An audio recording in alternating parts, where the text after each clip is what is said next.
kasus sengketa pemilihan Kepala Desa Jatiadi Gading terus bergulir di Pengadilan Tata Usaha Negara Surabaya. Sidang yang digelar pada hari Kamis siang tersebut yakni dengan agenda penyerahan alat bukti dari para pihak, dan sementara pihak Saniman calon kepala desa pada waktu itu yang merasa dirugikan, ia menyerahkan 35 alat bukti ke Majelis Hakim PT UN Surabaya. Mustafa, kuasa khusus Saniman, menyampaikan bahwa pihaknya pada hari ini menghadiri sidang penyerahan alat bukti. Sebanyak 35 alat bukti yang diserahkan kepada Majelis Hakim pada persidangan hari ini. Dan minggu depan insya Allah sudah proses pemanggilan para saksi. Dalam kasus ini yang paling spesifik adanya ketidakkonsistenan KPPS. Dari KPPS 1 dengan KPPS yang lain menyatakan surat suara yang tidak sah itu beda. Dari perbedaan tersebut, klien dirugikan oleh kebijakan KPPS yang tidak memenuhi sesuai dengan di Perbub. Menurut Mustafa, lebih parahnya lagi, Perbub terkait Pilkades itu tidak mengatur bagaimana surat suara yang tidak sah.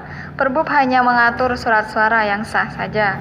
Sehingga di lapangan pada waktu itu, KPPS melaksanakan kewajibannya menyatakan surat suara itu tidak sah sesuai dengan seleranya. Sementara itu, Kabag Hukum Pemkab Probolinggo, Priyo Siswanto saat dikonfirmasi melalui telepon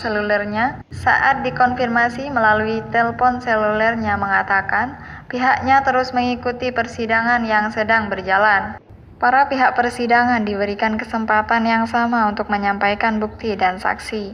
Kita ikuti proses persidangan yang ada karena keputusan perkara tersebut ada di hakim. Hari ini kami menghadiri sidang penyerahan alat bukti. Kami tadi sudah menyerahkan berapa? 35 ya.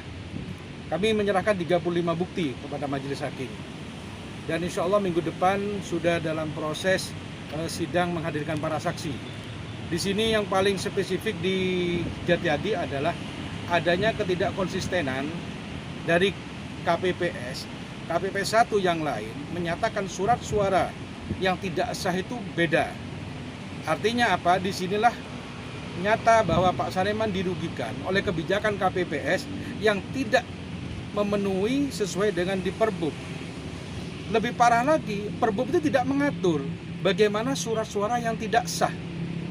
Perbub hanya mengatur surat suara yang sah saja. Sehingga di lapangan pada waktu itu KPPS melaksanakan kewajibannya menyatakan yang tidak sesuai dengan interpretasinya, sesuai dengan seleranya.